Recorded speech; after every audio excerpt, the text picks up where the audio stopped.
And we're all in line and ready for this Brooklyn Handicap at 1.5 miles. They're off in the Brooklyn, and Quick Casablanca and Percussion had good starts, and Ruler on Ice is right there with Bird Run to the inside, and then comes Flashy Sunrise. Fast Falcon goes up in between horses, then a gap of another 2 lengths back to Keep Me Informed, and then the late running 10-year-old Calidoscopio at the back of the field as Percussion leads the way into the first turn. Percussion on top by 1.5 lengths. Ruler on Ice kept 3 wide. On the far outside, in between horses, is Quick Casablanca, and then Bird Run along the inside. 24 seconds flat for the opening quarter. That's a pretty solid pace for this 1.5 mile distance. Flashy Sunrise is in 5th right now and racing 4 lengths off the lead. A ground-saving run for Keep Me Informed, who's clear of Fast Falcon, and it's a good 10 lengths back to Aaron Grider and Calidoscopio, biding their time at the back of the field of 48 2/2 mile. Percussion going up the backstretch in front by 2.5 lengths. A Belmont Stakes winner, Ruler on Ice, is running in 2nd position, and then comes Quick Casablanca in 3rd, just to the inside. Then Bird Run, Keep Me Informed, Flashy Sunrise, they're all across the track, and Fast Falcon's getting closer now. Fast Falcon gaining some ground, 6.5 lengths off the lead, and Calidoscopio's even farther behind than he was before. He's way out of the race right now. They've gone 3/4 mile in 1:12 4, and now they enter the far turn where the beat goes on for Percussion, who's led every step of the way so far. Ruler on Ice is running in 2nd position. Keep Me Informed is down on the inside and now grabs 2nd from Ruler on Ice, who's under a ride. Fast Falcon continues steady progress on the far outside, now 3.5 lengths off the lead. Flashy Sunrise and Bird Run are after that.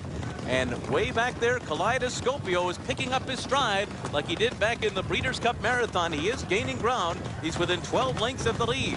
And Percussion has been there every step of the way in the Brooklyn Handicap, and they're into the stretch, and Percussion turns for home with a 2-length lead. Fast Falcon is running in 2nd, and way on the far outside, here comes Calidoscopio, and he's gaining ground with each and every stride. He was so far behind, he's not there yet. Percussion's in front, but Calidoscopio continues to gain. Percussion, here comes Calidoscopio, and he did it from the clouds under Aaron Grider. Calidoscopio was 30 lengths back, and he won the Brooklyn just in time. Percussion was 2nd. Fast Falcon was 3rd. How about that whole band, Calidoscopio? Wow, he wasn't even in the picture for much of the race. He was so far behind, and here he came down in the middle of the track, a 10-year-old, only the 2nd 10-year-old to win a graded stakes race in North America. That's the highest class of races we have. Only the 2nd in history to win a graded stakes race. The other was Musketeer last year in Canada. That was amazing. You know, you really have to appreciate the team here of Aaron Grider and this horse Calidoscopio, because it is so hard, Tom and Randy, for a jockey to allow a horse to drop that far back. Now, I know he knows him, but it's still very hard. He was in a different area code than these other horses. The dirt probably wasn't even hitting him. He was that far back. And on a sloppy racetrack, we're talking about how much the speed is going to be favored by the conditions. And here's this horse.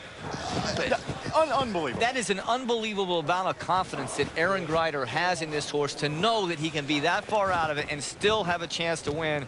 You got to tip your hat to a really, really good ride by Aaron. And a good horse at 10 years old. Wow. He went off at 7-1. And he came storming down the slop in the stretch to win the Brooklyn. Let's go to Donna. Aaron, Jarrett Bailey was just talking about the tremendous amount of confidence you must have in this horse, because you essentially just let him disconnect from the rest of the field. How confident are you that he's actually going to come with that run, though? Well, good horses give you confidence, you know, and he's already displayed that in his past races. And what he had done in the Breeders' Cup, he just showed he's got great acceleration. You know, he's steady, but he keeps coming at him. And, you know, his last race wasn't his true self. Today he came into this one a lot better. So the last race was his first race off that Breeders' Cup win. Do you feel like he just needed that race, Aaron? He needed it, and he didn't come into it 100%. He felt good, but he had a couple issues that probably kept him from being his best that day. and today he came into it right. They did a great job with him. This horse, we talked about him in the fall when you won on him in the Breeders' Cup. He's been a little bit quirky. You've had a lot more time to get to know him since then. Is he still a quirky horse? Is he settled in here in the United States? Well, he's settled in, but he's 10 years old, and you know he's taught me to just get along with him. And the girl that gets on him, Lotta, every morning's done an amazing job with him. So he's pretty happy right now. So, Tom, while normally the horses are following the jockey's instructions, it sounds like Aaron follows Calidoscopio's instructions. Well, he knew what he was doing, both jockey and horse in this case. And let's take a look at how far back he was as we look at our Ram Trucks race replay. Now, as we go down the backside, you can see I guess he's probably 18 to 20 lengths behind the last horse. Now, as I mentioned, it's hard as a jockey to not close the gap a little bit. It's even harder, and Aaron, I'm sure Aaron knew this, not to even kind of push on their neck to find out if there's anything there, because if the answer is no, you've got a heck of a long trip in front of you. I was a little reminiscent of Mind That Bird in the mud in the Kentucky Derby several years ago. Look at that move to the outside. Now that he's got him running, he certainly doesn't want to take the chance on getting him stopped, so Aaron just angles him out around one horse. Still saves a lot of the ground. Now he actually goes out about 6 wide, so he's not losing a tremendous amount of ground just for that 40 or 50 yards that he angled him out. And it's just a matter of can he run down Percussion on the lead. And to Randy's point, Percussion pulled the entire way. He was fighting Johnny to some degree the entire trip, and it's hard for a horse to last on the lead this far doing that.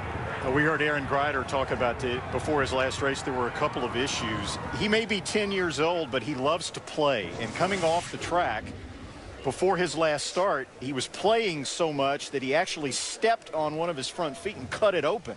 They decided to run him anyway. They almost scratched him, decided to run him anyway, but he did have an excuse. So we saw that amazing victory on our Ram Trucks race replay. As we have the payoffs, Calidoscopio pays $17. Percussion second, Fast Falcon third, a 4-5 exacta brought you $70. The dollar trifecta worth $122. And here he is at age 10. The previous oldest Brooklyn winner was Barrow. He was 9 years old when he won it in 1917. Calidoscopio in 2013. The 10-year-old wins, and the celebration begins. Imagine if Jason Duffner played his game like T1 from the phone company. Calidoscopio out of the clouds wins the Brooklyn Handicap by a length over Percussion, as you see the complete order of finish. Let's go down to Kenny Rice. All right, thanks, Tom. I'm with winning trainer Mike Pipey. He was, as Tom Hammond just said, out of the clouds. Now he runs from behind, but this far back, Mike? It wasn't the plan prior to be that far back, but I did discuss with Aaron, you know, just because of different situations in his training and everything, that we'd lost a little time from that foot after the last race, and I felt that his best chance would be to run late and late only. Maybe not that late, but that's I can't even guess when the last time a graded stake was won at Belmont by that far behind. He was out of the picture. It was an unbelievable race. Congratulations again. He just keeps getting better with age, Tom.